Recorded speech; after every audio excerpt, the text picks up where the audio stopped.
Hey guys, tonight we are venturing into the heart of southern Africa to a place shrouded in mystery and ancient grandeur. A city of stone that once thrived far from the well-trodden paths of most historical narratives.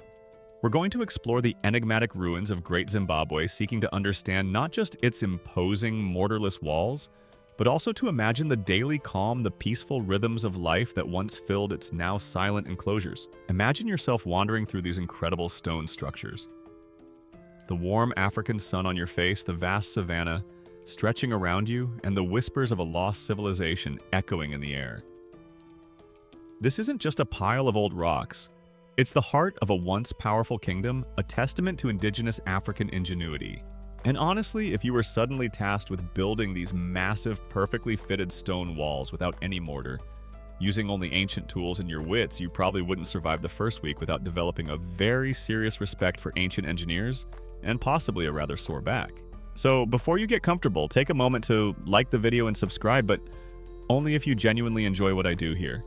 And as you settle in, maybe drop a comment to let us know where you're listening from and what time it is in your corner of the world. It's always a pleasure to feel our global community gathering for these sleepy historical explorations. Now, dim the lights, maybe turn on a fan for that soft background hum, and let's ease into tonight's journey together.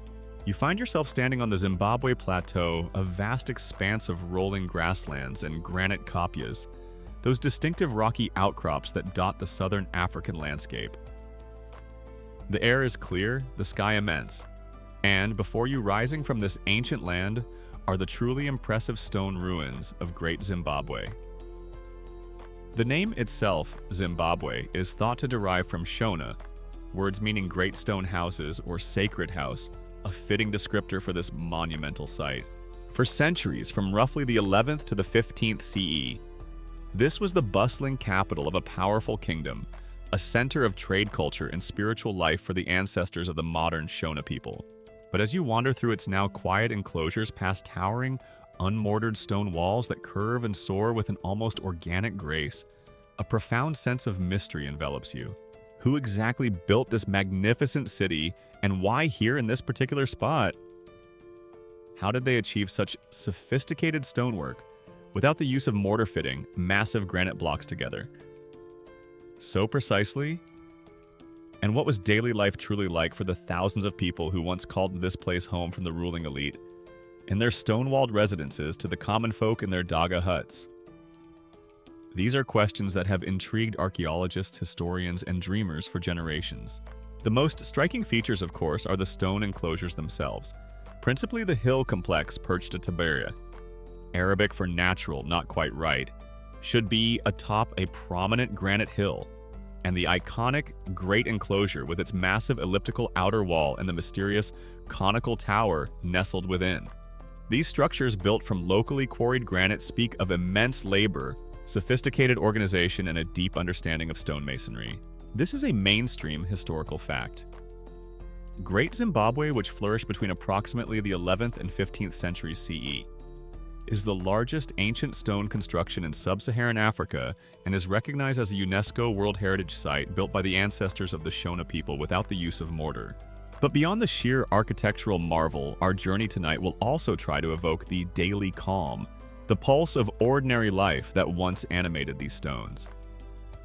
We'll imagine the sounds of a thriving city, the murmur of voices, the laughter of children, the rhythmic clang of a blacksmith's hammer, the lowing of cattle, the songs and stories shared around evening fires. We'll try to picture the markets bustling with goods, the farmers tending their crops in the surrounding valleys, the artisans crafting pottery, jewelry, and those enigmatic soapstone birds that have become a symbol of modern Zimbabwe. Historians still argue about the precise social structure, the exact nature of the religious beliefs, and the specific reasons for Great Zimbabwe's eventual decline and abandonment in the mid-15th century. Was it overpopulation, climate change, shifting trade routes, or internal political strife? The stones themselves hold many secrets, offering tantalizing clues but few definitive answers.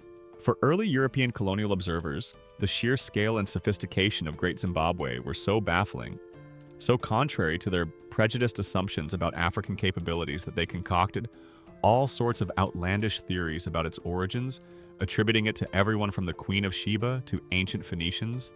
anyone but the indigenous African people who actually built and inhabited it. These colonial myths have long since been debunked by rigorous archaeology, which firmly establishes Great Zimbabwe as a magnificent achievement of a local African civilization. So let us begin our gentle exploration, not just of the mysterious stone walls, but of the imagined daily calm, the human stories that once filled this extraordinary city at the heart of a medieval African kingdom. You're now standing on the threshold of understanding Great Zimbabwe, that silent city of stone having just absorbed the initial awe of its scale and the lingering whispers of its enigmatic past. Before we delve deeper into the mysteries of its walls and the imagined rhythms of its daily life, it's essential to ground ourselves in the landscape that nurtured this remarkable civilization. The rise of Great Zimbabwe was no accident of geography.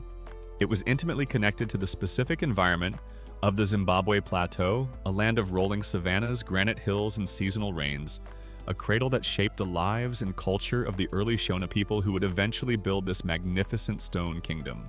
Imagine yourself looking out over the vast expanse of the Zimbabwe Plateau. It's a high-altitude region typically between 1,000 and 1,600 meters, around 3,300 to 5,200 feet above sea level, which gives it a more temperate climate than some of the hotter, more humid lowlands of southern Africa. The landscape is characterized by open grasslands known as veld, interspersed with patches of woodland often dominated by mayambo or mopane trees, and those distinctive granite outcrops or kopias, an Afrikaans term also known as inselbergs, which rise like ancient sentinels from the plains.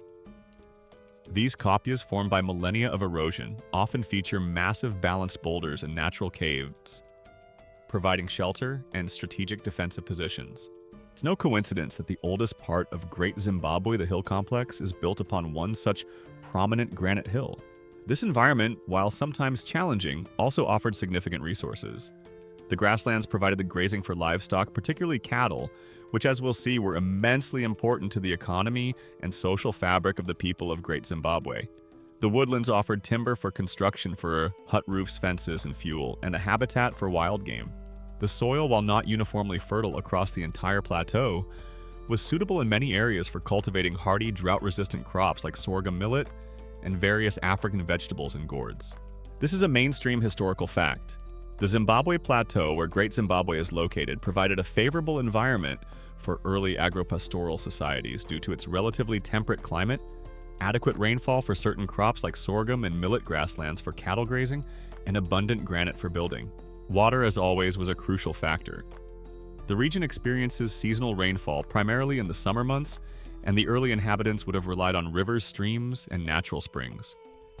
The ability to manage water resources, perhaps through simple irrigation or by choosing settlement sites near reliable water sources, would have been key to their success. The area around Great Zimbabwe itself is located in a region that, while not overly arid, would have required careful attention to water for both human consumption and agriculture. Perhaps the very architecture of the city with its enclosed spaces was partly designed to manage or protect water sources or to create microclimates. One can imagine the relief of a cool, shaded enclosure on a hot savanna day, or the importance of a spring nestled within the granite boulders of the hill complex. It wasn't exactly prime beachfront property, but it had its own subtle life-sustaining advantages. The early inhabitants of this region, the ancestors of the Shona-speaking peoples who built Great Zimbabwe, were agropastoralists. This means their livelihood was based on a combination of farming and raising livestock. They would have lived in smaller, dispersed settlements, likely consisting of circular huts made from daga, a type of clay or earth with thatched roofs often clustered within a wooden palisade or perhaps a simpler stone enclosure for protection. They were skilled iron workers producing tools, weapons, and ornaments. They also likely had a rich oral tradition, their own systems of governance based on chieftaincies, and a deep spiritual connection to the land, their ancestors, and the forces of nature. There's a quirky little tidbit that the granite kopias themselves, those dramatic rock formations, were often seen not just as physical features, but as places of spiritual power, or as the abodes of ancestral spirits. The choice to build the hill complex of Great Zimbabwe atop one of these prominent hills was therefore likely not just for defensive reasons, but also because it was already considered a sacred or significant place in their traditional cosmology. It's like choosing to build your most important cathedral on a spot that was already considered holy ground for generations. It layers meaning upon meaning. Imagine the ancient Shona people looking up at that hill, feeling its presence, its timelessness, long before the first stones of the city were ever laid. Historians still argue about the precise environmental factors and early societal developments that led to the eventual emergence of a large centralized state centered at Great Zimbabwe. Was it a particularly favorable period of rainfall and agricultural productivity? Was it the discovery and control of lucrative gold resources in the region which fueled trade? Or was it the rise of a particularly powerful lineage or a charismatic leader who managed to unify disparate groups? It was likely a combination of all these factors. A slow coalescence of people, resources, and ambition in this unique plateau cradle. The landscape itself, with its abundant granite, provided the very material from which Great Zimbabwe would be constructed. The Shona people became masters of dry stone walling. Understanding the properties of their local stone, how to split it, shape it, and fit it together without mortar, to create structures of enduring strength and beauty. The savanna and its resources shaped their economy, their diet, and their daily lives. The granite hills offered defense and perhaps spiritual solace.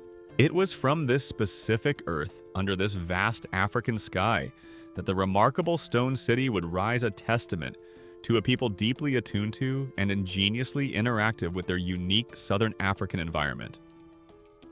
You are now comfortably settled on the Zimbabwe Plateau, the vast savanna stretching around you, having explored the geographical and early cultural cradle that would eventually nurture the magnificent stone kingdom of Great Zimbabwe. You understand that the early Shona-speaking peoples were agro-pastoralists, skilled ironworkers, and deeply connected to this land of granite copias and seasonal rains. Now let's witness the dawn of Great Zimbabwe itself, the gradual yet remarkable rise of this unique stone city, a process that unfolded over centuries, transforming a collection of smaller settlements into the powerful capital of a medieval Southern African empire. The story of Great Zimbabwe's emergence is not one of sudden conquest or a single visionary architect decreeing a grand city into existence overnight. Rather, it was a more organic evolutionary process, likely beginning around the 11th century CE, though the site shows evidence of earlier, less intensive occupation. This is a mainstream historical fact. Great Zimbabwe began to develop as a significant settlement around the 11th century CE, reaching its peak of power and population between the 13th and 15th centuries, and its construction is attributed to the ancestors of the modern Shona people. It wasn't built by some mysterious lost white race or ancient Phoenicians, as early colonial narratives shamefully tried to claim. It was a purely indigenous African achievement. Imagine in these earlier centuries, perhaps the 11th or 12th, small chieftaincies or groups of related families, living on and around the prominent granite hill that would later become the Hill Complex. They would have been building in the traditional way, circular huts of daga earth and clay with thatched roofs. But perhaps they also began to utilize the abundant, easily split granite from the surrounding copias to create simple stone enclosures around their homesteads for protection for their families and their precious cattle, or perhaps to delineate sacred spaces. These early stone walls might have been relatively modest functional, rather than monumental. It was a practical response to the environment and the available materials. Think of it as an early gated community, but with more cows and significantly less homeowners association drama. What then caused this settlement to grow, to coalesce, and to begin constructing those truly massive and sophisticated stone structures that we marvel at today? Several factors likely played a crucial role. One was almost certainly the increasing importance of cattle. Cattle were a major source of wealth status and social cohesion in many Southern African societies. A leader or a lineage that could accumulate and control large herds of cattle would gain significant prestige and power. The stone enclosures of Great Zimbabwe may have in part served as royal kraals, protecting the king's vast herds, the symbols and source of his authority. "Behold my mighty walls," a Shona king might have thought, "and tremble before the sheer number of well-protected cows I possess, and their milk is excellent too." Another crucial factor was trade. The Zimbabwe Plateau was strategically located between the goldfields of the interior and the Swahili coast, where merchants from Arabia, Persia, and even as far as India and China traded for African goods. As Great Zimbabwe grew, its rulers likely began to control and benefit from this lucrative long-distance trade, particularly in gold and ivory in exchange for imported luxury items like glass beads, glazed ceramics from Persia and China, and fine cloth. This trade brought wealth, new ideas, and perhaps the impetus for more grandiose displays of power, including the construction of more impressive stone architecture to showcase the kingdom's prosperity and importance. The city became a vital node in a vast network connecting the African interior with the wider Indian Ocean world. The development of a more centralized political authority, a powerful kingship would also have been essential. Constructing the massive walls of the Great Enclosure, or quarrying, and hauling the tons of granite for the hill complex required a highly organized labor force, a system for commanding that labor, and the resources to sustain it. This implies the rise of a ruling elite, a royal lineage capable of mobilizing and directing the population for such monumental undertakings. This wasn't a weekend community project. This was state-sponsored architecture on a grand scale. There's a quirky little tidbit that some of the earliest stone structures at Great Zimbabwe, particularly on the hill complex, seem to incorporate natural granite boulders into their design with walls built around and between these massive rocks. It suggests an architecture that was growing out of and in harmony with the existing landscape, rather than imposing itself entirely upon it. The builders were in dialogue with the very stones of the hill, using their natural forms as part of their grand design. It's like the original eco-architecture, but with a lot more granite and significantly less recycled plastic. Historians still argue about the precise sequence of construction at Great Zimbabwe, which parts were built first, how long each phase took, and whether there were distinct periods of rapid expansion versus slower, more gradual growth. Was the hill complex truly the oldest part, serving as an early royal or religious center, with the Great Enclosure and the valley ruins developing later, as the city's population and power grew? Or was there more overlap in their development? Radiocarbon dating and detailed archaeological analysis of different building styles helped to piece together this complex timeline. But many questions remain. What is clear is that by the 13th and 14th centuries, Great Zimbabwe had blossomed. It was a city unlike any other in southern Africa at the time, a sprawling urban center with an estimated population that might have reached as high as 10,000 to 20,000 people at its peak, living both within and around the great stone enclosures. The stone dawn of Great Zimbabwe was a slow indigenous African sunrise, a testament to the ingenuity, organization, and growing power of the Shona people who transformed their savanna homeland into the heart of a remarkable and enduring kingdom. You are now standing in awe at the dawn of Great Zimbabwe, having witnessed its gradual rise from scattered settlements to the magnificent stone capital of a powerful medieval Shona kingdom. The air is filled with the imagined sounds of its bustling life, the scent of wood smoke from countless hearths, and the overwhelming presence of its most iconic and enigmatic structure, the Great Enclosure. This is the largest single ancient stone construction in sub-Saharan Africa, a truly breathtaking testament to the architectural skill and social organization of its builders. Let's step closer in our sleepy reverie and marvel at the curved majesty of its massive mortarless walls. Imagine yourself approaching the Great Enclosure. It doesn't sit atop a hill like the older hill complex, but rather on a gentle slope in the valley, below a vast elliptical structure that seems to grow organically from the earth, yet is clearly a product of immense human effort. Its most striking feature is its immense outer wall, a curving, unbroken circuit of carefully dressed granite blocks, reaching heights of up to 11 meters, around 36 feet, and extending for over 250 meters, more than 820 feet in circumference. At its thickest point, this wall is nearly 6 meters, about 20 feet wide. This is a mainstream historical fact. The Great Enclosure at Great Zimbabwe is renowned for its massive outer wall, constructed from exfoliated granite blocks without the use of mortar, reaching impressive heights and thicknesses, and enclosing a series of smaller stone structures and a mysterious conical tower. As you draw nearer, you begin to appreciate the sheer scale of the labor involved. Millions of granite blocks quarried from the nearby hills had to be shaped, transported, and meticulously laid course upon course to create this towering edifice. And all of this was done without mortar, without any binding agent to hold the stones together. The stability of the walls comes entirely from the precise fitting of the stones and their immense weight. It's like a colossal three-dimensional jigsaw puzzle assembled with incredible patience and skill. You run your hand over the cool, weathered surface of the stones, feeling the slight variations in their texture, the almost imperceptible joins between them. The walls are not perfectly smooth or uniform. They have a certain organic quality, a subtle undulation that makes them seem almost alive, as if they are breathing with the ancient land itself. One of the most beautiful and distinctive features of the outer wall of the Great Enclosure is the decorative chevron pattern that adorns a section of its upper courses on the eastern side facing the rising sun. These carefully laid stones, creating a zigzag motif, are a rare example of ornamentation on the otherwise unadorned walls, and their meaning remains a subject of speculation. Are they symbolic of fertility water, or perhaps royal power? Or are they simply a mark of the master masons, a flourish of artistic pride in their monumental creation? Whatever their precise significance, they add a touch of elegance and mystery to this already awe-inspiring structure. It's like the builders decided, right, this wall is sufficiently enormous and intimidating, but it just needs a little something. A tasteful stone ribbon, perhaps.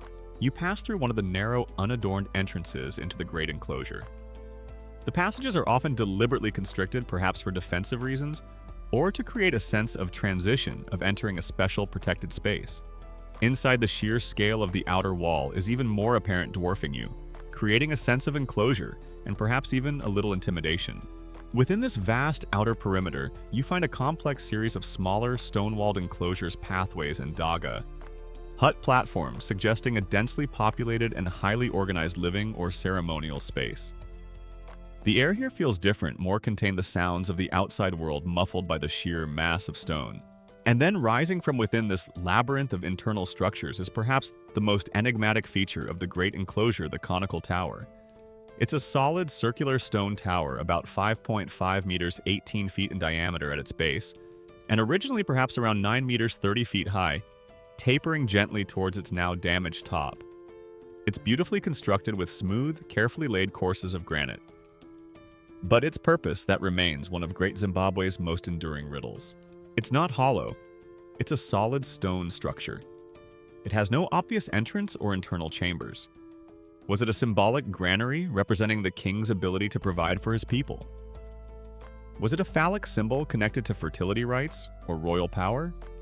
Or did it have some astronomical significance aligning with celestial events? There's a quirky little tidbit that some early, less informed commentators tried to suggest the conical tower was a giant pizza oven, or perhaps a very oversized chimney for a non-existent royal barbecue. Thankfully, more serious archaeological study has moved beyond such culinary speculations, though the true purpose remains elusive.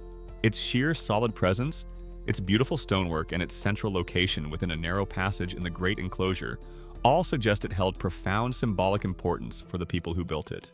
Historians still argue intensely about the primary function of the Great Enclosure itself. Was it a royal palace, the residence of the king and his court?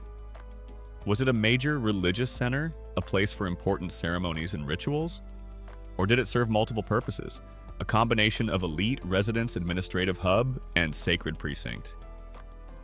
The presence of numerous daga hut remains within its walls suggests it was certainly inhabited, likely by people of high status. The sheer scale and defensive nature of the outer wall also imply a need for protection and a clear demarcation of an important restricted space. As you stand within its curved majesty, feeling the weight of centuries and the silent stories embedded in its stones, the Great Enclosure of Great Zimbabwe speaks of immense power, sophisticated organization, and a deep, almost mystical connection to the very granite of the land. It's a structure designed to impress, to protect, and perhaps to mystify, a timeless monument to a remarkable African kingdom. You are now standing within the awe-inspiring embrace of Great Zimbabwe's Great Enclosure, its massive curved stone walls whispering tales of a powerful kingdom and enigmatic rituals. But this impressive structure, magnificent as it is not the only nor even the oldest major stone construction at this remarkable site. To truly understand the spiritual and historical heart of Great Zimbabwe, you must now lift your gaze and, in your sleepy imagination, ascend the prominent granite hill that overlooks the entire valley, the hill complex sometimes referred to as the Acropolis or the Hill Fort. This was likely the earliest part of the city to be extensively developed, with stone architecture serving as a vital religious center, a defensible elite residence in a place of profound ancestral significance for centuries. Imagine yourself beginning the climb up the steep, sometimes narrow, and often winding pathways that lead to the summit of this granite kopje. The ascent itself feels like a journey into an older, perhaps more sacred layer of the city's history. The air grows cooler, the views more expansive. You pass between and under massive, naturally balanced granite boulders, some of which are incorporated directly into the stone walls that snake across the hillside, blending human craftsmanship with the raw power of nature. This is a mainstream historical fact. The hill complex at Great Zimbabwe is considered the oldest part of the site, with substantial stone structures, likely first occupied by Shona ancestors in the early centuries CE, and developed into a major elite and ritual center from around the 9th or 10th century onwards, predating the full construction of the great enclosure in the valley below. Its strategic location on a high granite hill offered both defensive advantages and a commanding view of the surrounding territory. As you reach the higher levels of the hill complex, you find a series of interconnected stone enclosures, terraces, and passages, all built with that same remarkable mortarless granite construction, though perhaps some of the earlier walls here are a little less refined, a little more rugged than the smooth, towering courses of the great enclosure. These enclosures define different areas, some perhaps residential, for the king or high priests, others clearly ceremonial. You can almost feel the ancient rituals that once took place here, the air still thick with the echoes of chants, music, and the rustle of ceremonial attire. The wind whispers through the cracks in the stones, carrying stories you can only guess at. One of the most significant areas within the hill complex is the eastern enclosure, which is believed to have been the primary religious or ritual center. It is here that several of those famous and enigmatic soapstone bird carvings, now a national symbol of Zimbabwe, were discovered. These stylized birds, often perched atop stone monoliths, are beautifully carved. Each one unique, their exact meaning still a subject of much debate, though they are widely thought to represent royal ancestors or powerful totemic spirits. Imagine them in their original setting, perhaps looking out over the valley as silent stone guardians of this sacred summit. Finding one of these today would be like uncovering a direct line to the spiritual heart of this lost kingdom. Though, please, if you do find one, leave it for the archaeologists. They get very grumpy if you pocket the national treasures. The views from the hill complex are simply breathtaking. You can see the entire valley spread out below you, the great enclosure nestled in its midst, the smaller stone ruins of the valley complex scattered across the plains, and the distant hazy mountains that ring the horizon. From this vantage point, the king and priests of Great Zimbabwe could survey their domain, a position of both physical and symbolic dominance. It's easy to understand why this hill was chosen as the city's spiritual and political nucleus. It was a place that naturally inspired awe, a place that felt closer to the heavens, a perfect stage for communion with the gods and the ancestors. You could probably get excellent celestial reception up here for your divine Zoom calls, if they'd had such things. There's a quirky little tidbit that some of the passages within the hill complex are incredibly narrow, forcing people to walk in single file and sometimes even to turn sideways to pass. This might have been for defensive purposes, making it difficult for attackers to rush through. But it could also have had a ritual significance, perhaps symbolizing a difficult or constrained passage into a more sacred inner sanctum, a physical enactment of a spiritual journey. Or maybe the original architect just had a very optimistic view of the average Victorian visitor's waistline when they first started exploring the site. The hill complex also features impressive retaining walls built to terrace the steep slopes and create level platforms for daga huts and ceremonial spaces. The skill involved in constructing these massive retaining walls again, without mortar holding back tons of earth and rock, is truly remarkable. It speaks of a deep understanding of engineering principles and the properties of the local granite. Historians still argue about the precise nature of the rituals conducted on the hill complex. Was it primarily focused on ancestor worship with the king, acting as the chief intermediary with the royal spirits? Were there ceremonies related to rainmaking and agricultural fertility so crucial for the kingdom's survival? Or did it also serve as a place for astronomical observations with certain structures aligned to celestial events? The evidence from the soapstone birds to the layout of the enclosures and the presence of monoliths and altar-like structures suggests a complex and multifaceted religious life deeply rooted in Shona traditions, but perhaps also incorporating influences from broader African spiritual beliefs. As you stand on this sacred summit, the wind whipping around you, surrounded by these ancient weathered stones, you feel a profound connection to the past. This was where the story of Great Zimbabwe as a major power began, a place of kings, priests, and potent rituals. Its stones still holding the echoes of a vibrant indigenous African civilization that carved a mighty kingdom from the savannah and its granite heart. You've now climbed to the sacred summit of Great Zimbabwe's hill complex, feeling the ancient spiritual power that still seems to cling to its weathered granite boulders and meticulously constructed stone enclosures. You've also marveled at the sheer scale and curved majesty of the great enclosure in the valley below. And one of the most consistently astonishing aspects of both these monumental structures, and indeed all the stone ruins at Great Zimbabwe, is the incredible skill with which they were built entirely without mortar or any other binding agent. This was the hallmark of the masons of Great Zimbabwe, their silent, masterful, and distinctly mortarless art. Imagine yourself as an apprentice stonemason in medieval Great Zimbabwe, learning the secrets of this remarkable craft from a seasoned master. The first thing you'd understand is the importance of the material itself, granite. The Zimbabwe Plateau is rich in this hard, durable stone which naturally exfoliates or splits into manageable, if often irregularly shaped, slabs and blocks due to weathering processes. This is a mainstream historical fact. The stone walls of Great Zimbabwe were constructed using locally quarried granite, skillfully dressed and laid in regular courses without the use of mortar, relying on the precise fitting of the stones and their weight for stability, a technique known as dry stone walling. This technique reached an exceptional level of sophistication at Great Zimbabwe.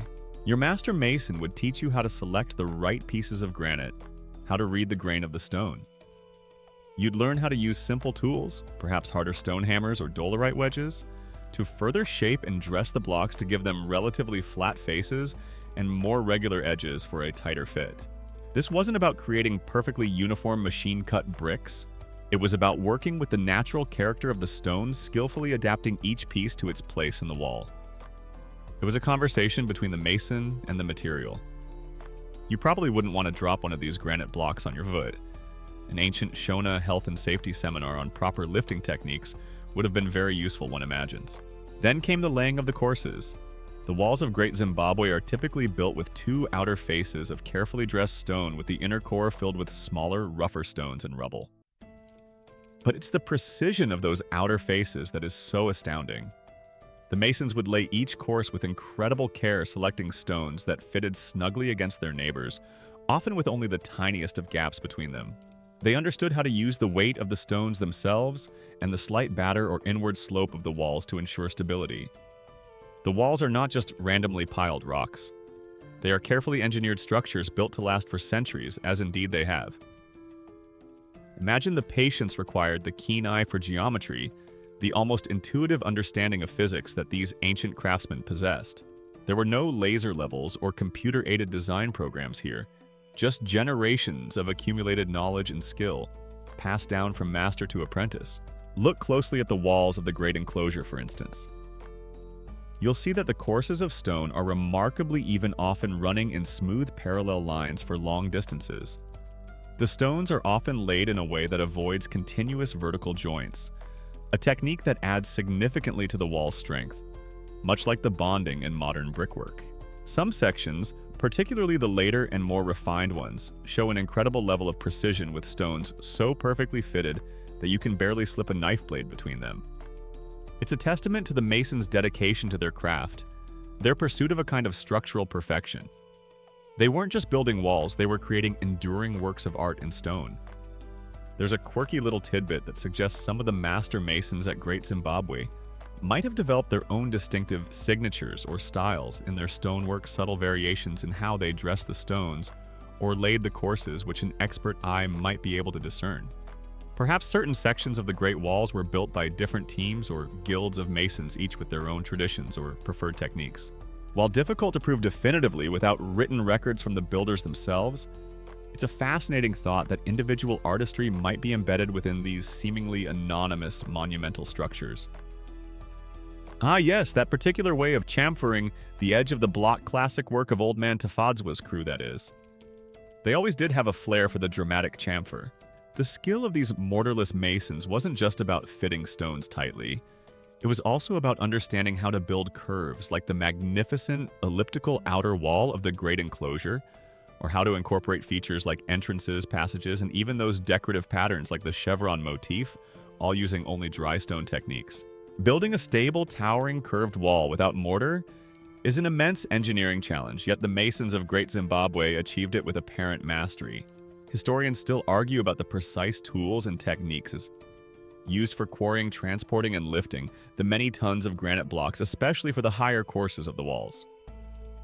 Were ramps used levers? Did they employ some form of scaffolding? The archaeological evidence offers some clues, but the full picture of their construction methods is still being pieced together. What is undeniable is the sheer scale of organized labor and the sophisticated project management that would have been required to create these structures. It wasn't just a few skilled individuals. It was a whole society mobilized for a monumental purpose. As you stand before these silent, enduring walls, remember that they are not just a testament to the power of a king or the beliefs of a people, but also a profound tribute to the anonymous, highly skilled Shona stonemasons, who with patient hands and an extraordinary understanding of their craft, raised the city from the very granite of their homeland. Their masterful, mortarless art speaks volumes across the centuries, a silent, stony song of human ingenuity and enduring skill. You've now explored the incredible skill of the Shona stonemasons, marveling at their ability to craft the massive mortarless walls of Great Zimbabwe with such precision and artistry. You've seen the imposing great enclosure and the Sacred Hill complex structures that speak of power ritual and a sophisticated understanding of engineering. But a city even one as monumental as Great Zimbabwe is more than just its stone ramparts and enigmatic towers. It's a living, breathing entity filled with the daily rhythms of its inhabitants. So let's now gently draw back the veil of centuries and imagine the daily calm of Great Zimbabwe, starting with the gentle stirring of life as a new day dawns over this medieval African kingdom. Imagine yourself within one of the many circular daga clay and earth huts that nestled within or around the great stone enclosures.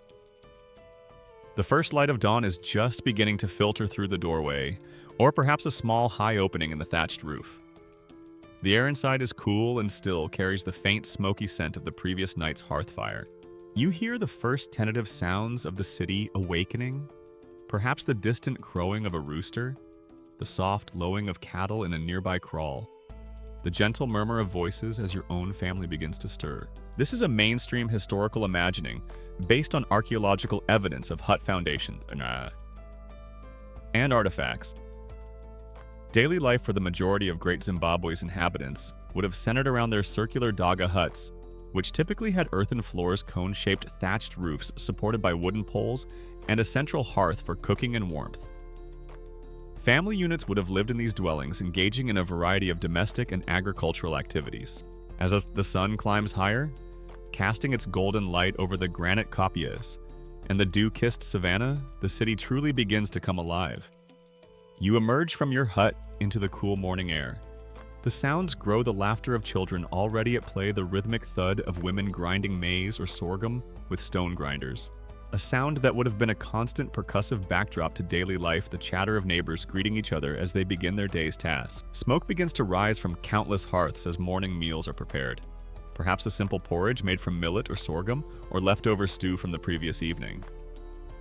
It wasn't exactly a full English breakfast with artisanal sourdough toast, but it was hearty, sustaining fare fueling the city for the day ahead.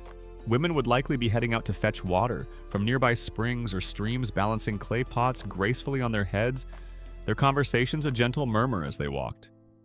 Others might be tending to small garden plots near their homes, growing vegetables, gourds, or herbs. The care of young children, the preparation of food, the sweeping of the hut floors and the surrounding courtyard. These would be the familiar, timeless rhythms of domestic life, much as they are in many traditional communities across Africa, even today. There's a sense of unhurried purpose of tasks performed with practiced ease, a calm industry that belies the grandeur of the stone structures that surround them. Men might be preparing to head out to the fields to cultivate crops, or to tend to the all-important cattle herds out on the savanna pastures. Cattle, as we've noted, were a cornerstone of the great Zimbabwe economy, and a significant measure of wealth and status. Checking on the animals, ensuring their safety from predators, and guiding them to fresh grazing would be a vital daily or seasonal task. Other men might be skilled artisans, potters, weavers, woodcarvers, or those crucial ironworkers, their forges already beginning to glow as they prepared to craft tools, weapons, or ornaments.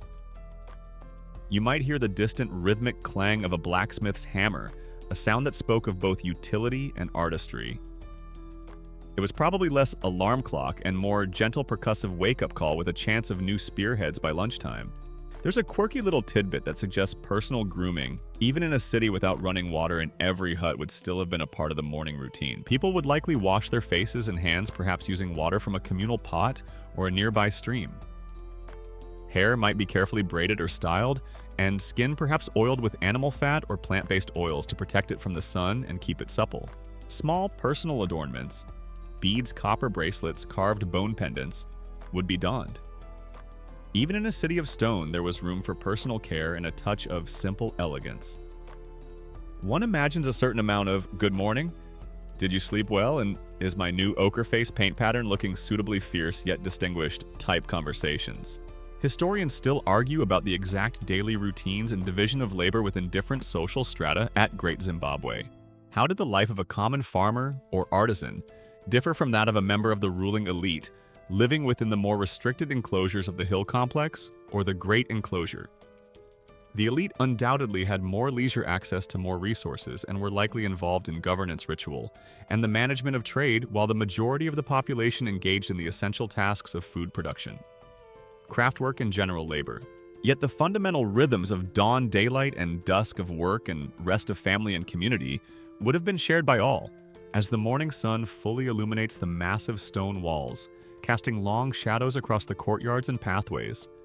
The city of Great Zimbabwe is awake, its daily calm, a steady, life-affirming pulse within its ancient, mysterious heart. It's a city not just of stone, but of people, their lives unfolding in a rhythm as old as the savannah itself. You've now gently awakened with the imagined inhabitants of Great Zimbabwe feeling the cool dawn air and hearing the first stirrings of daily life within its stone-walled enclosures and Daga hut communities. The morning tasks have begun. The city is slowly stretching and coming alive.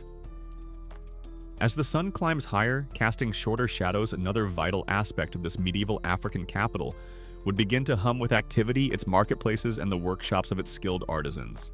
Here, amidst the murmur of trade and the focused calm of creation, the economic and cultural heart of Great Zimbabwe would beat with a quiet, industrious rhythm. Imagine yourself now walking through one of the more open areas within the city, perhaps a designated marketplace in the valley ruins, or a bustling courtyard near one of the major enclosures. This wouldn't be a chaotic, overwhelming bazaar like some ancient markets in other parts of the world. The daily calm we're exploring likely extended even to commerce, but it would still be a vibrant, essential hub of exchange. This is a mainstream historical fact. Archaeological evidence at Great Zimbabwe, including imported goods like Chinese celadon ware, Persian faience, glass beads from India and the Middle East, and copper ingots, indicates that the city was a significant center of regional and long-distance trade connecting the goldfields of the interior with the Swahili coast and the wider Indian Ocean network. In this marketplace, you might see local farmers who have brought in surplus from their fields and chinampa-like gardens, if such intensive wetland agriculture was practiced in suitable nearby valleys. Baskets overflowing with sorghum, millet, groundnuts, cowpeas, and various vegetables. Herders might be trading cattle, sheep, or goats, their value carefully assessed. The air would be filled with the scent of wood smoke from cooking fires, perhaps the aroma of simple foods being prepared and sold by vendors, roasted grains, stews, or fruit. It wouldn't be a place of loud, aggressive haggling, perhaps, but more one of quiet negotiation of goods, examined with a practiced eye of transactions, sealed with a nod or a handshake. Think of it as a very well-stocked, very community-focused, open-air organic grocery store, but with more bartering and significantly fewer artisanal kale chips. Alongside the foodstuffs, you would find the products of Great Zimbabwe's skilled artisans. Potters would display their wares, beautifully crafted earthenware vessels of various shapes and sizes, some plain and utilitarian for everyday use, cooking storage. Carrying water. Others perhaps more finely made and decorated with incised patterns or graphite burnishing, destined for wealthier households or for ritual purposes. The rhythmic whir of a potter's wheel might not have been present, as sub-Saharan African pottery was typically hand-coiled and paddle-finished, but the skill involved was no less impressive. Each pot was shaped with patient knowing hands, a tradition passed down through generations. Metalworkers, particularly those working with iron and gold, would also be plying their trade. Iron was essential for tools, hoes, axe heads, spear points, and weapons. The clang of the blacksmith's hammer on hot iron, the hiss of steam as the metal was quenched, these would be vital sounds of the city's industry. Gold sourced from the rich deposits on the Zimbabwe plateau and further afield was a major source of the kingdom's wealth and a key export. Goldsmiths would be meticulously crafting beads, pendants, bracelets, and perhaps even thin gold foil to adorn wooden carvings or ceremonial regalia.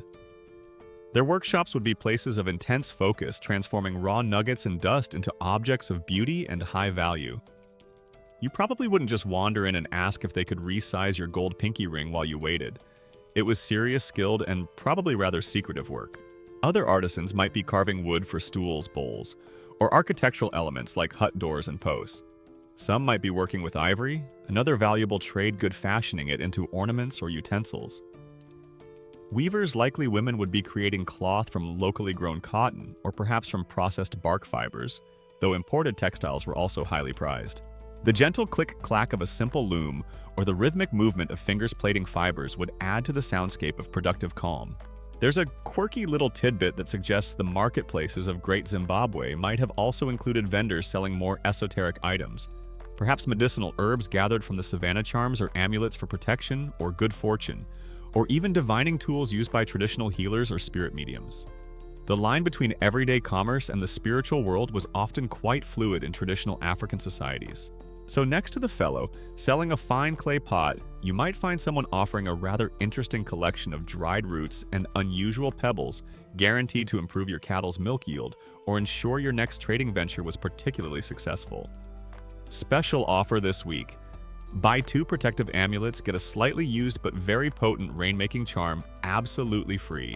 Historians still argue about the exact organization of craft production and trade within Great Zimbabwe. Was it primarily controlled by the ruling elite, with artisans attached to the royal court or specific lineages? Or was there a more independent merchant and artisan class operating in the city? The distribution of imported luxury goods, found mainly in elite contexts, suggests that long-distance trade was likely managed by or for the benefit of those in power. However, local markets for everyday goods would have served the wider population. As you wander through this imagined marketplace or past the open-fronted workshops of the artisans, you're struck by the atmosphere of focused activity, of skilled hands, transforming raw materials into objects of utility and beauty.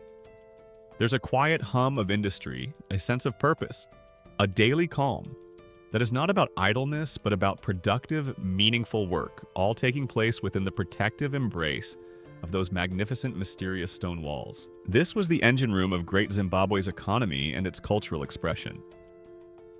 You're now strolling through the imagined marketplaces and artisan workshops of Great Zimbabwe, the air alive with the quiet hum of commerce and creation, a testament to the city's economic vitality. You've seen the local produce, the crafted goods, the hints of long-distance trade. But the foundation of this city's sustenance, the very bedrock of its wealth and daily life, lay not just in trade or craft, but in its agro-pastoral economy, specifically its vast herds of cattle and the fertile fields that produced essential grains. The lowing of cattle and the sight of ripening crops were as integral to the daily calm and prosperity of Great Zimbabwe as its magnificent stone walls. Cattle, particularly indigenous Sangha cattle with their distinctive humps and long horns, were far more than just a source of meat and milk for the Shona people who built Great Zimbabwe. They were a primary measure of wealth, social status, and political power. This is a mainstream historical fact. Cattle pastoralism was a cornerstone of the economy and social structure of Great Zimbabwe, with large herds representing wealth and status for the elite, providing sustenance, milk, meat, hide, and possibly being used in trade ritual sacrifices and as bride price. The more cattle a king, a chief, or a prominent family possessed, the greater their influence and prestige. The vast stone enclosures, while serving multiple purposes, may well have also functioned, at least in part, as royal kraals or secure pens for the most valuable herds, protecting this living currency from rustlers or predators like lions and hyenas that roamed the surrounding savanna. Imagine the sight: hundreds, perhaps thousands of these prized animals moving across the landscape, their presence a constant, visible symbol of the kingdom's prosperity. You probably wouldn't want to get caught in a cattle traffic jam on your way to the market. "Excuse me, sir, your prize bullock is blocking the main thoroughfare to the sorghum emporium." The daily care of these herds would have been a significant undertaking. Young boys, as in many traditional African pastoral societies, would likely have been responsible for herding the cattle, guiding them to fresh pastures on the veld during the day, and bringing them back to the safety of enclosures at night. You can picture them agile and alert, moving with their charges, their calls and whistles echoing across the grasslands. The connection between the herders and their animals would have been deep, and intimate knowledge of each beast's temperament and needs passed down through generations. Alongside pastoralism, agriculture was vital. While the Zimbabwe plateau isn't suited for all types of farming, the inhabitants of Great Zimbabwe successfully cultivated hardy, drought-resistant staple crops. Sorghum and finger millet were likely the most important grains ground into flour to make porridge sadza or isitshwala in modern Shona and Ndebele respectively, though the ancient terms would differ. A thick, nourishing staple that formed the basis of most meals. You might also see fields of cowpeas groundnuts, similar to peanuts. Various types of gourds and melons and leafy green vegetables, perhaps grown in carefully tended plots near water sources or in areas with more fertile soil. The land immediately surrounding the city and in the broader valleys would have been a patchwork of these cultivated fields, their green or golden hues contrasting with the browns and grays of the dry season savanna. The agricultural cycle, planting, weeding, protecting the crops from birds and pests, and finally harvesting, would have dictated much of the rhythm of daily life for a significant portion of the population. Women in particular likely played a central role in farming, from sowing the seeds to processing the harvest, their songs perhaps accompanying the rhythmic work in the fields. The success of each harvest was a matter of life and death, and would have been a constant source of both anxiety and, in good years, profound communal gratitude. One imagines a particularly good sorghum harvest would be cause for a city-wide celebration, probably involving a lot of that aforementioned porridge and perhaps some specially brewed millet beer. More porridge, anyone? Don't be shy, there's a mountain of it, thanks to the benevolent rain spirits and Auntie Namusa's legendary weeding skills. There's a quirky little tidbit that suggests the ancient Shona might have used specific astronomical observations or the appearance of certain migratory birds to time their planting and harvesting seasons. Without written calendars as we know them for agricultural planning, this deep attunement to the natural cycles of the sky and the earth would have been crucial for maximizing yields and avoiding crop failure. It's like having a celestial farming almanac whispered by the stars and the birds. Historians still argue about the precise balance between pastoralism and agriculture in the Great Zimbabwe economy, and whether one became more dominant than the other over time, perhaps influenced by climatic shifts or changing trade patterns. Some also debate the extent to which more intensive agricultural techniques, such as terracing or irrigation beyond simple, opportunistic watering, were employed in the immediate vicinity of the city to support its large population. The archaeological evidence for extensive irrigation systems is not as clear as, say, for ancient Egypt or Mesopotamia, suggesting a primary reliance on rain-fed farming for grains supplemented by careful management of garden plots near water. What is undeniable is that the combination of cattle wealth and the bounty of the fields provided the essential sustenance that allowed the city of Great Zimbabwe to thrive for centuries. It fueled the labor that built the great stone walls, supported the artisans who crafted its beautiful artifacts, and sustained the ruling elite who orchestrated its trade and rituals. The daily calm of this ancient city was deeply rooted in the patient rhythms of herding and farming, a testament to a people who understood how to draw life and prosperity from the sometimes challenging but ultimately generous southern African savanna. You've now gained a sense of the economic bedrock of Great Zimbabwe. The cattle herds lowing on the savanna and the fields of sorghum and millet ripening under the African sun, all contributing to the sustenance of this remarkable stone city. You've also glimpsed the bustling markets and the quiet hum of artisan workshops. But what about the more intimate spaces, the places where the ordinary people of Great Zimbabwe lived out their daily lives, raised their families, shared their meals, and told their stories? To truly imagine the daily calm of this ancient capital, we need to step inside, metaphorically speaking, their homes. The circular daga huts that were the primary dwellings for most of the city's inhabitants nestled within and around those imposing stone enclosures. While the magnificent stone walls are what capture our immediate attention today, it's important to remember that these enclosures were not for the most part the actual living quarters themselves, especially for the general populace. Instead, they often served as protective or prestigious courtyards within which numerous circular or semicircular houses were built. These houses were typically constructed from daga, a mixture of granite-derived clay sand and perhaps cow dung, or other binding materials packed over a framework of wooden poles and often finished with a smooth, polished surface. The roofs were conical, made from wooden poles thatched with bundles of grass from the surrounding savanna. This is a mainstream historical fact. The residential structures within Great Zimbabwe for both commoners and elites. Though elite huts were often larger and within more prestigious stone enclosures, were typically circular daga earthen mortar huts with thatched roofs, a common and effective form of traditional architecture in southern Africa well suited to the climate. Imagine yourself stepping through the low doorway of one of these daga huts. The interior, after the bright sunlight outside, would feel cool and dim. The air would be thick with the scent of wood smoke from the central hearth, the earthy smell of the daga walls, and perhaps the faint aroma of stored grains or dried herbs. The floor would be packed earth-smoothed and hardened by use, perhaps covered with woven reed mats for sitting or sleeping. In the center of the hut, a circular hearth would provide warmth on chilly nights, a place for cooking, and a focal point for family life. You might see simple clay pots for cooking, and storage grinding stones for maize or sorghum woven baskets, and perhaps a few carved wooden stools or headrests. It wasn't a space filled with clutter. Every object would have its purpose, its place in the daily rhythm of the household. Family life would unfold within these circular homes and the small courtyards that often connected them. Here, children would play their laughter, echoing softly. Women would prepare food, tend to infants' men clothing, or perhaps engage in crafts like pottery making or basket weaving.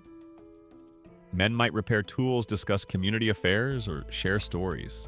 In the evenings, as the cooking fires glowed, the family would gather perhaps to eat their evening meal of porridge and stew, to listen to the elders recount ancestral tales, or to sing songs passed down through generations. It's a scene of domestic simplicity and profound human connection, a world away from the grand political dramas or religious mysteries that might have unfolded in the larger stone enclosures. This was the heart of the daily calm.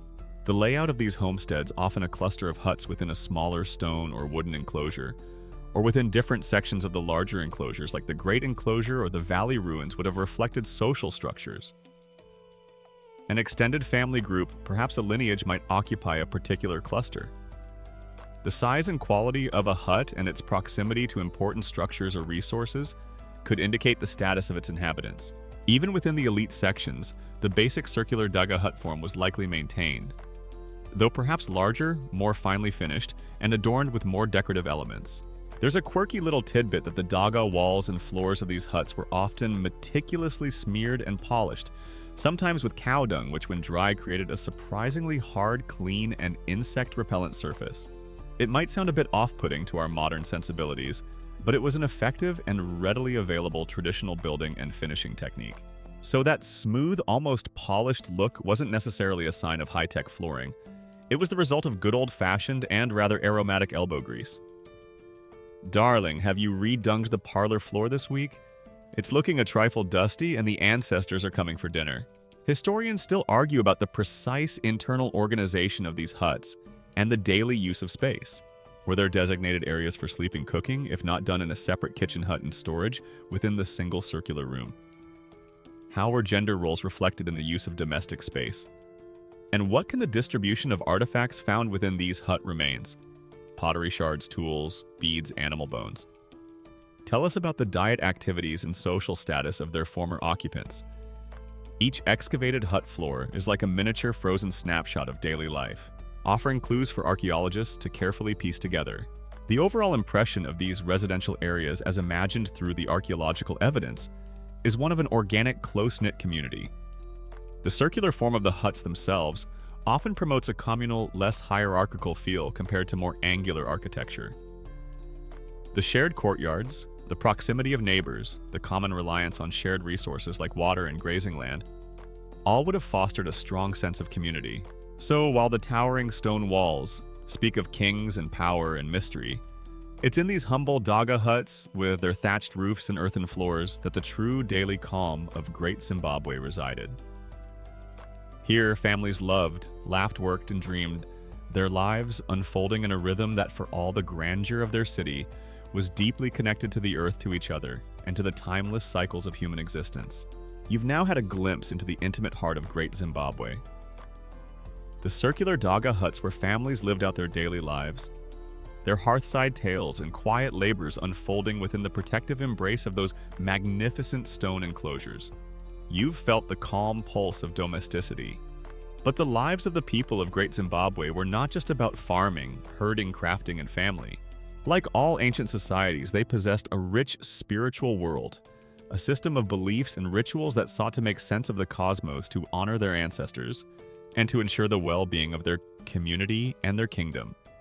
And scattered among the ruins, particularly within the more sacred precincts like the Hill Complex, archaeologists have found enigmatic clues to these spiritual echoes, most famously in the form of the unique and beautifully carved soapstone birds. Imagine yourself once again ascending the Hill Complex, that ancient acropolis overlooking the city. As you navigate its stone-walled passages and enclosures, you might come across a tall, slender granite monolith, and perched atop it, or perhaps found nearby, one of these remarkable soapstone bird carvings. There are 8 of these birds known to have been discovered at Great Zimbabwe, each one distinct, though sharing common features. This is a mainstream historical fact.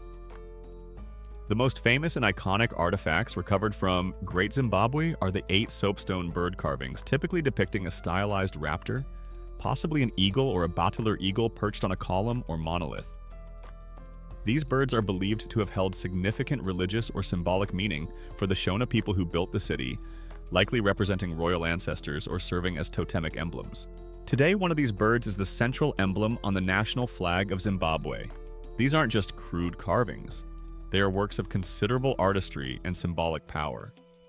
Each bird, typically around 30 to 40 centimeters, about 12 to 16 inches high, is carved from a single piece of stayatite or soapstone, a relatively soft stone that is easy to work but also durable. The style is unique, a somewhat abstract, powerfully rendered bird, often with human-like features such as lips or 5-toed feet, seated in a regal upright posture. The carving is often detailed with patterns in size to represent feathers or other markings. They possess a serene, watchful quality, as if they are indeed guardians or emissaries from another realm.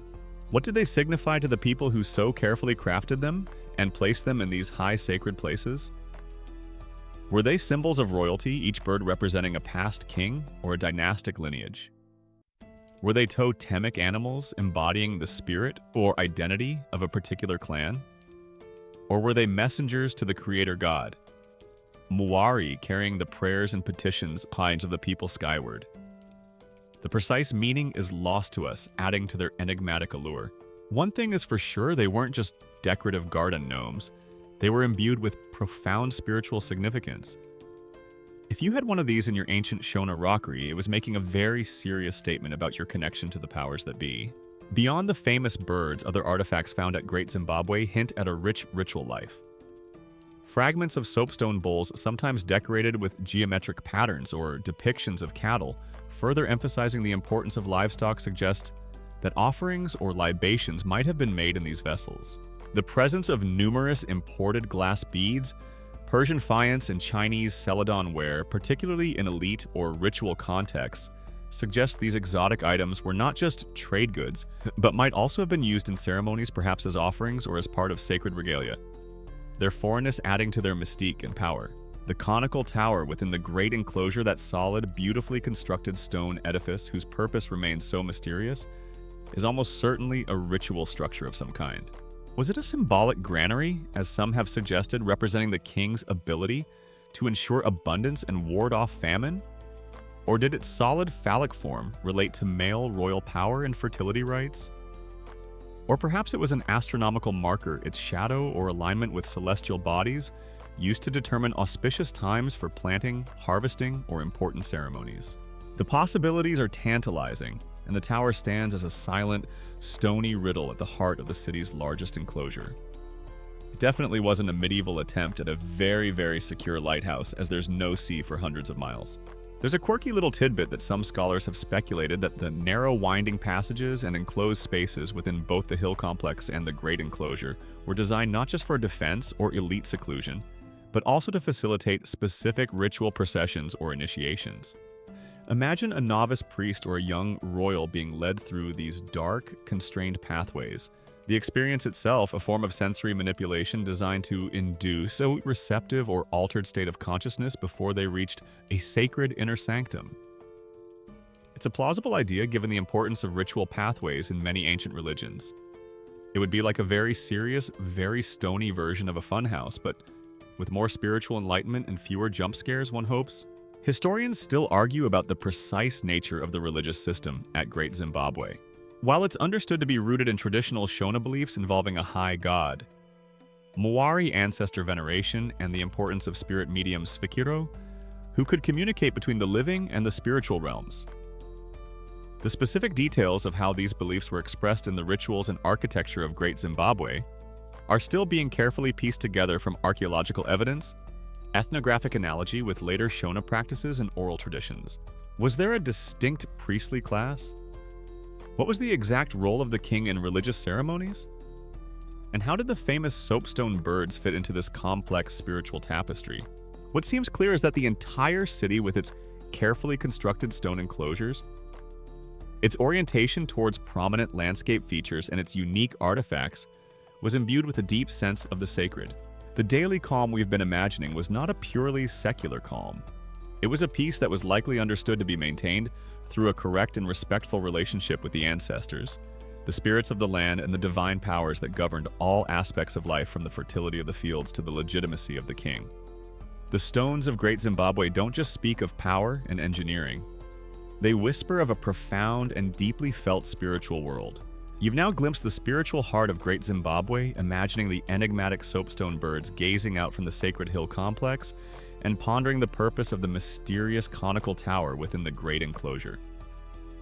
These monumental stone structures, with their intricate passages and towering walls, have understandably captured the lion's share of attention from archaeologists and visitors alike. They are the undeniable symbols of the city's power and mystery. But it's crucial to remember that Great Zimbabwe was far more than just these two iconic enclosures. The city in its heyday was a sprawling urban landscape with a significant portion of its population living not within the grand stone walls, but in numerous smaller homesteads and residential areas that spread out across the surrounding valleys. To truly understand the daily calm and the societal scale of this medieval African kingdom, you need to look beyond the most famous ramparts and realize the valley's vast and often forgotten homes. Imagine yourself descending from the hill complex or exiting the great enclosure and looking out across the undulating savanna. You would see not just open grassland, but a landscape dotted with hundreds, perhaps even thousands of smaller stone enclosures and the distinct circular mounds that indicate the former presence of Daga huts. This is a mainstream historical fact. The archaeological site of Great Zimbabwe extends far beyond the well-known hill complex and great enclosure, encompassing a wide area known as the Valley Ruins, or Valley Enclosures, which contained numerous residential compounds, smaller stone enclosures, and thousands of Daga hut foundations, indicating a substantial urban or semi-urban population. This broader settlement pattern shows that the monumental structures were the elite core of a much larger and more dispersed city. These valley ruins represent the living spaces of the majority of Great Zimbabwe's inhabitants, the farmers, artisans, traders, and commoners who supported the ruling elite and the ritual life of the city. While their homes might not have been surrounded by towering 11-meter-high mortarless stone walls, they still often featured smaller, well-built stone enclosures that would have demarcated family compounds, protected livestock at night, or provided a degree of privacy and status. Within these, they built their comfortable and practical circular Daga huts with thatched roofs, much like those we imagined earlier. It was a city not of a single monolithic design, but of interconnected neighborhoods and homesteads, each with its own character, all contributing to the life of the larger urban organism. Think of it less as a single fortress, and more like a capital city with its grand central district and its sprawling, bustling suburbs, all built with local materials and an intimate understanding of the land. As you wander through these now mostly foundational valley ruins in your mind, you can picture the daily life unfolding. Children would be playing in the dusty laneways between compounds, their laughter mixing with the sounds of women grinding grain or chatting as they went about their chores. Men would be returning from the fields or from hunting their tools over their shoulders. Smoke would rise from countless cooking fires carrying the scent of porridge and perhaps roasting meat or vegetables. It would have been a place of constant, though likely unhurried human activity, a vibrant community living in the shadow, both literal and metaphorical, of the great stone structures on the hill and in the main valley enclosure. The layout of these valley enclosures is often intricate, with pathways winding between different compounds, sometimes leading to communal areas or smaller, perhaps specialized industrial zones, where pottery was fired or iron was smithed. It wasn't a haphazard sprawl. There was likely a social logic to its organization, with related lineages, perhaps living close to one another, or certain areas designated for specific crafts or activities. Archaeologists carefully map these seemingly less spectacular ruins because they hold vital clues about the social organization, demography, and daily economy of the city as a whole. It's like piecing together an ancient jigsaw puzzle where many of the pieces are missing, but each recovered fragment adds to our understanding of the bigger picture. It wasn't just about the king and his big stone house. It was about the thousands who made his kingdom function. There's a quirky little tidbit that the very term ruins can sometimes be a bit misleading when applied to these areas. While the Daga huts themselves have long since melted back into the earth, leaving only their hardened floors and the occasional post hole or hearth, the smaller stone enclosures often remain remarkably intact, their lower courses still clearly delineating ancient homesteads. It's as if the city is just sleeping its stone bones, still holding the shape of its former life, waiting for a gentle rain to bring back the scent of daga and wood smoke. Some visitors have even reported feeling a profound sense of peace and a ghostly presence when walking through these quieter, less monumental parts of the site, as if the daily calm of its former inhabitants still lingers in the air. Or maybe it's just the very effective African sun making them a bit sleepy and reflective. Historians still argue about the total population of Great Zimbabwe at its peak, with estimates varying widely from as few as 5,000 to as many as 18,000 or even 20,000 people. The extent and density of these valley ruins are key to these demographic calculations. Understanding how such a large population was sustained, in terms of food, water, fuel, and social order, in a pre-industrial, non-literate in the sense of alphabetic script society is one of the great challenges and fascinations of studying Great Zimbabwe. So when you picture Great Zimbabwe, don't just focus on the iconic Great Enclosure or the enigmatic hill complex. Expand your view to encompass these vast surrounding valleys, once filled with the homes, the fields, the workshops, and the daily lives of thousands of ordinary people. They were the foundation upon which the power and prestige of the Stone Kingdom were built. Their largely forgotten homes, now just subtle traces on the landscape, are as much a part of the city's silent, mysterious story as the towering walls of the elite. The daily calm of Great Zimbabwe was not confined to the royal precincts. It was a citywide phenomenon, a rhythm played out across a sprawling, uniquely African urban landscape.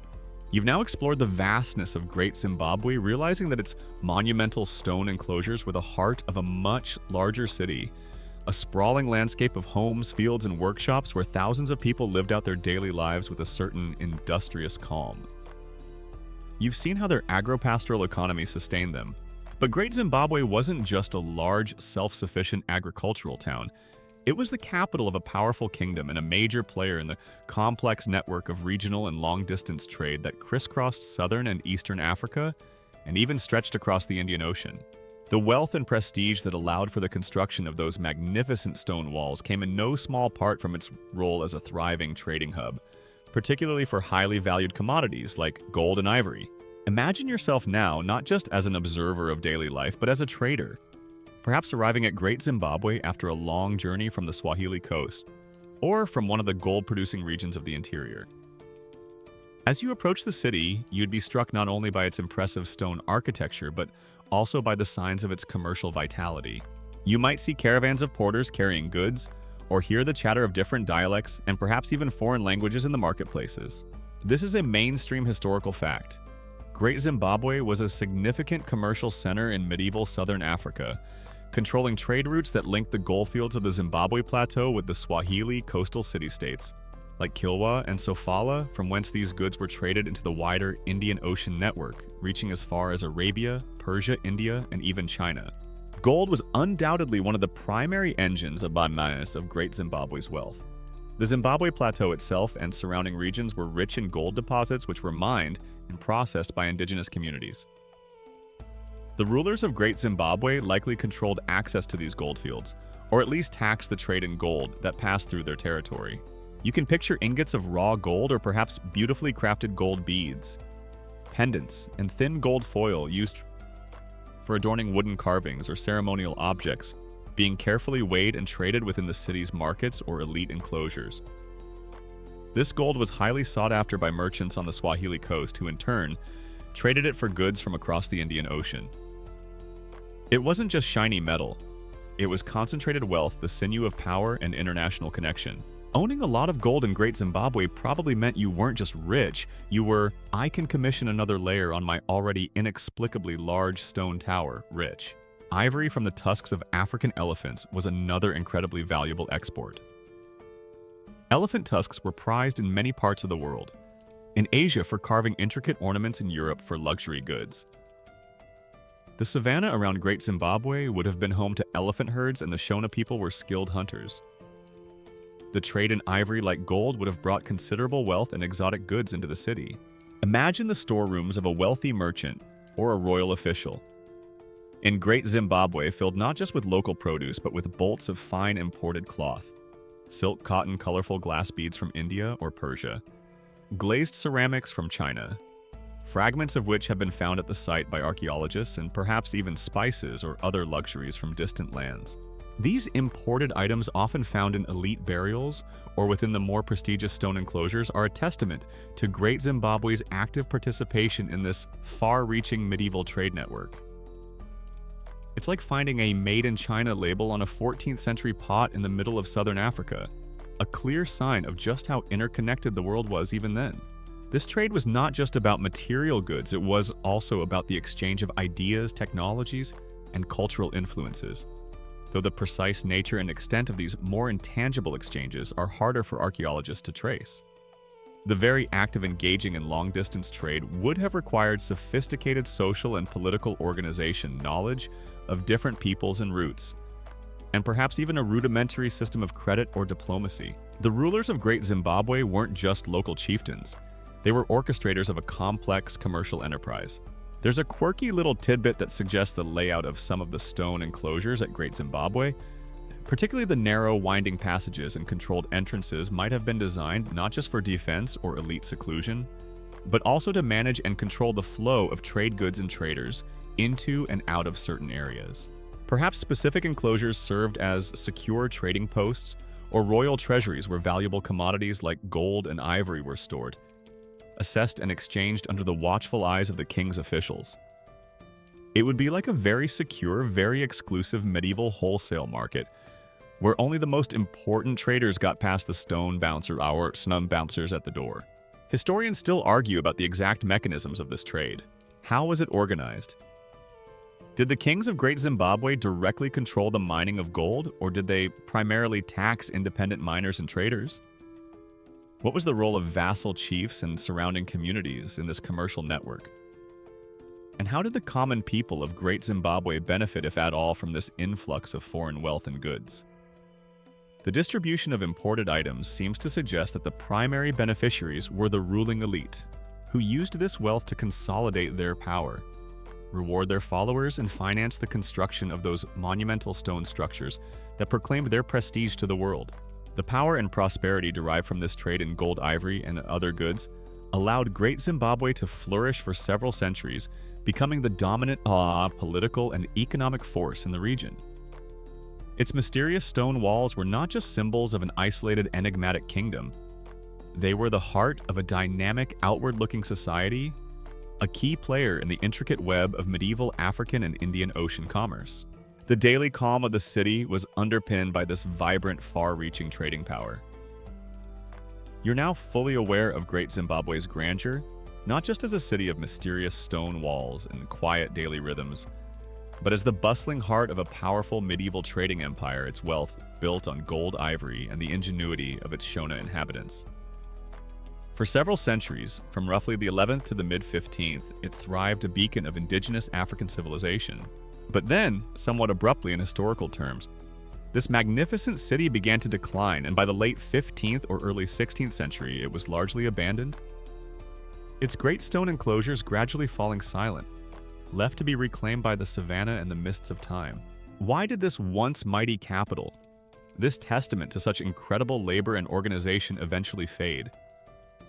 The precise reasons for Great Zimbabwe's ebb and the abandonment of its stone city are still a subject of considerable scholarly debate. A complex puzzle with several plausible and likely interconnected pieces. One of the most commonly cited theories for the decline of Great Zimbabwe revolves around environmental factors and resource depletion. Imagine a city of possibly 10,000 to 20,000 people living in one area for several centuries. The demand for resources would have been immense. This is a mainstream historical theory. Environmental degradation, including deforestation for fuel and building materials, overgrazing by large cattle herds leading to soil erosion, and the exhaustion of local agricultural land and nearby gold seams, likely contributed significantly to the decline of Great Zimbabwe and the eventual dispersal of its population.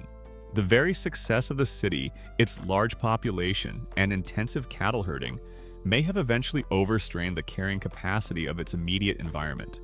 You can picture the surrounding woodlands gradually receding as trees were felled for firewood essential, for cooking, heating, and iron smelting, and for the timber needed for hut construction and stockades. The vast herds of royal cattle, a symbol of wealth, would have required extensive grazing lands, potentially leading to overgrazing, soil compaction, and erosion, especially if coupled with periods of drought which are known to have occurred in southern Africa. The fertile soils of the nearby fields, despite the best efforts of the farmers, might have slowly lost their productivity after centuries of intensive cultivation without sufficient fallow periods, or perhaps a breakdown in the systems that supplied fresh, nutrient-rich material. It's the classic story of a civilization perhaps outgrowing its local resource base, a cautionary tale that echoes through history. Oops, a royal advisor might have eventually noted, "We appear to have used up all the conveniently located trees, and our prize-winning royal cows have eaten slimy mud in all the grass down to the bedrock. Perhaps we should have diversified into sustainable algae farming." Another powerful factor was likely the shifting dynamics of regional and long-distance trade routes. Great Zimbabwe's prosperity was, as we've seen, heavily dependent on its control of the gold and ivory trade connecting the interior with the Swahili coast. If these trade routes began to shift northwards, perhaps towards new gold discoveries or different coastal ports that offered better terms or more security, then Great Zimbabwe's economic lifeline would have been severely weakened. There is evidence that new power centers in rival states, such as Kami to the west, which became a successor state also building in stone, though in a different style, and Mutapa to the north began to rise in prominence around the time of Great Zimbabwe's decline. These emerging powers may have diverted trade flows, effectively bypassing Great Zimbabwe and diminishing its economic and political influence. It's like being the most popular inn on the old coaching road, only to find a new, faster highway has been built 20 miles to the north, leaving you with a lot of empty rooms and a surplus of stale ale. Internal political factors could also have played a significant role. The Kingdom of Great Zimbabwe was likely a complex political entity, perhaps a confederation of chieftaincies under a paramount ruler. Maintaining such a state over centuries would require astute leadership, a strong military, or at least the ability to command loyalty and effective administrative systems. Perhaps there were succession disputes, internal power struggles between different royal lineages, or rebellions by vassal chiefs that weakened the central authority and led to fragmentation. The massive stone enclosures themselves, while symbols of power, might also have represented a concentration of resources and elite control that eventually became unsustainable or was challenged.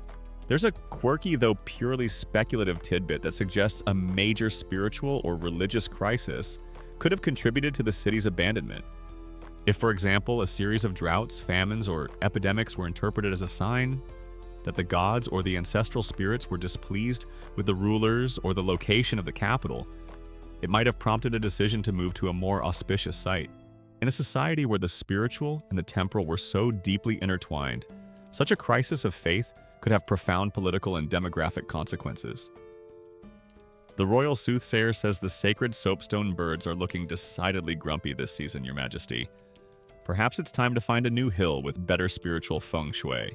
Historians still argue about the relative weight of these different factors: environmental degradation shifting trade routes, internal political decay, or even climate change, and causing Great Zimbabwe's decline.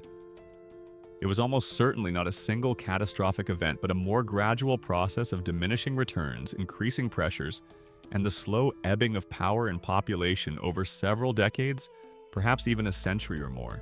There was no single fall like the sack of Rome.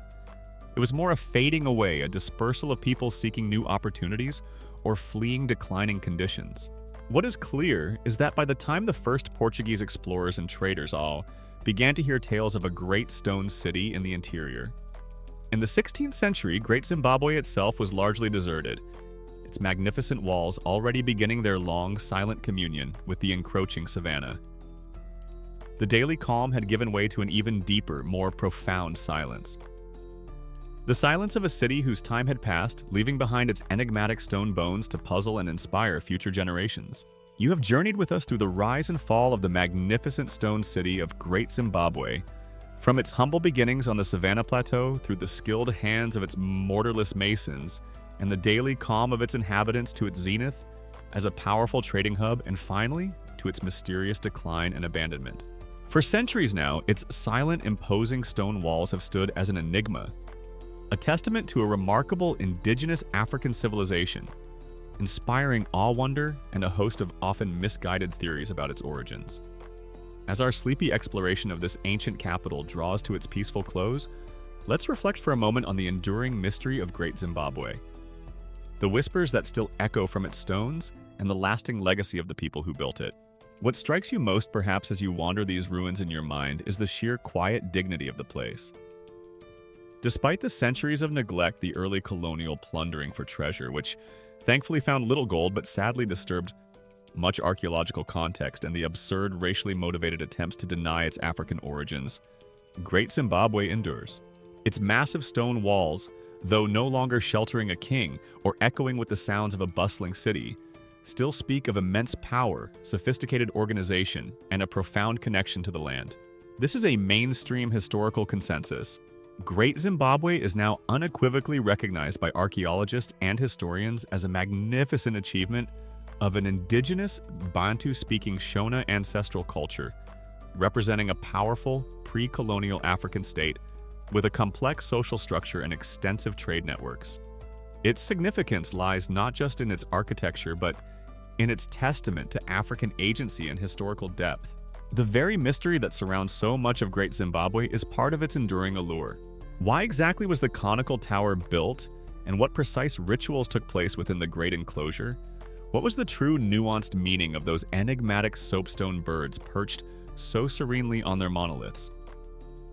What were the specific beliefs that animated the spiritual lives of its people? While archaeology and oral traditions offer vital clues and strong theories, many questions remain, allowing our imaginations to gently fill in the gaps to picture the possibilities.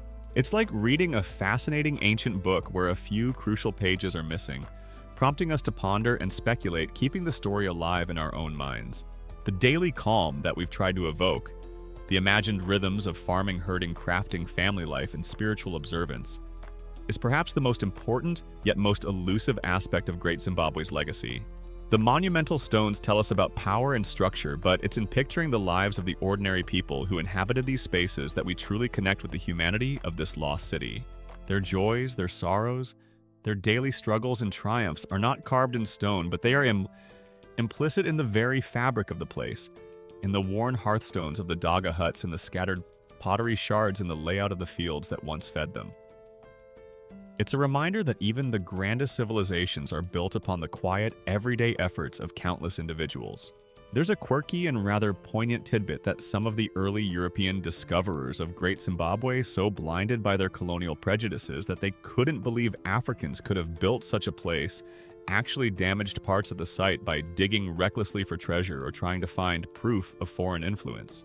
They were looking for Ophir or the Queen of Sheba's mines or Phoenician inscriptions instead of seeing the incredible indigenous achievement right before their eyes. It's a sad irony that those who sought to solve its mystery by imposing outside origins often did more to obscure its true history than to illuminate it.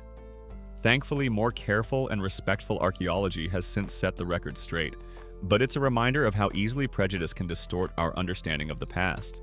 No, Cecil, I'm quite sure this exquisitely carved soapstone bird is actually a leftover paperweight from King Solomon's summer palace.